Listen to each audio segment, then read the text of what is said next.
خواجہ قطب الدین صاحب پہ بھی الزام لگتے رہے. ایک الزام یہ بھی لگا کہ قریب چلے گئے. ہوا کیا؟ جب بادشاہ مرید ہوا تو کہنے لگا حضرت جی میں نے بادشاہی نہیں کرنی, میں نے اب خانقاہ میں رہنا ہے. تو فرمایا بیٹا تو چھوڑ دے گا تو کوئی ظالم بیٹھ جائے گا. تو حضور پھر کیا حکم ہے؟ فرمانے لگے تو نے کرنی ہے. تو کہا حضور آپ وہ کہاں ہوتے ہیں, میں کہاں ہوتا ہوں, دل ہی نہیں لگتا. تو آپ فرمانے لگے میں ڈیرا اٹھا کے تیرے قریب لے آتا ہوں. خواجہ صاحب 1 کلومیٹر کے فاصلے پر ڈیرا اٹھا کے لے آئے. فرمانے لگے میں تیری تربیت کرتا رہوں گا, تو مخلوق کا بھلا کرتے رہنا. صلی اللہ علیہ, تو حضور کی امت کا اللہ اکبر. وہ قریب, اس وقت بھی لوگوں نے بڑی باتیں کی کہ دیکھو جی بادشاہ تھا نا تو پیر صاحب ہی نیڑے آ گئے. لوگ دیکھتے نہیں کہ اصل بات کیا ہے. خیر وقت گزر گیا, بادشاہی مرید ہو گیا, تو پھر دلی سارے میں اسلام, اتنا عدل انصاف, ہندوؤں کو بات پسند نہ آئی. انہوں نے کچھ مسلمان خرید لیے. سلطان شمس الدین التمش بیٹھا ہے دربار میں, جاگ رہے ہیں نا آپ لوگ, سب کہیے صلی اللہ علیہ. بڑی غور سے سننے والی بات. ایک دن سلطان شمس الدین تمش دربار میں بیٹھا ہے, قاضی عدالت بھی بیٹھے ہیں, مقدمات سنے جا رہے ہیں. باہر سے رونے کی آواز آنے لگی, چیخنے چلانے کی. بی بی بیان کر رہی, کیا ہو گیا کیا ہو گیا. وہ ٹال لگے ہوتے تھے بادشاہوں کے, وہ بجنے لگے, زور ہونے لگا. بادشاہ نے کہا اس فریادی کو جلدی بلاؤ. وہ اندر عورت آئی تو چیخ چیخ کے رو رو کے اس نے اپنے کپڑے پھاڑ پھاڑ کے, برا حال, 2 مہینے کا بچہ.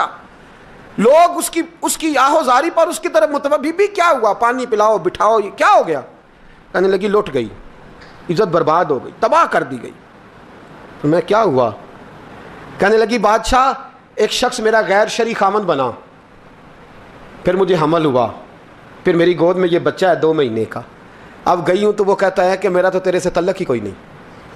بادشاہ کہنے لگے یہ سلطان شمس الدین تمش کی جگہ ہے, اور میں نے رسول اللہ صلی اللہ علیہ وسلم کے دین کے مطابق حکومت استوار کی ہے. کون ہے جو تیرے ساتھ؟ ابھی گردن نہ کاٹ دوں گا, بات کر کون ہے. کہنے لگی تو کچھ بھی نہیں کرے گا, کوئی کچھ نہیں کر سکتا. لوگ کلمے چھوڑ کے بیٹھ گئے, توجہ ادھر ہو گئی. پراپوگنڈے بڑا اثر کرتے ہیں معاشرے پہ. رنگ ایسا عجیب ہے, انداز ایسا عجیب ہے. فرمایا بات تو کر. اس عورت کی آواز گونجی تو حالات ہی خراب ہو گئے. کہنے لگی بادشاہ حوصلہ پیدا کر سننے کا. کہا تو بات کر. کہنے لگی میرے گود میں جو بچہ ہے یہ قطب الدین بختیار کاکی کا ہے, یہ تیرے پیر کی ناجائز اولاد ہے.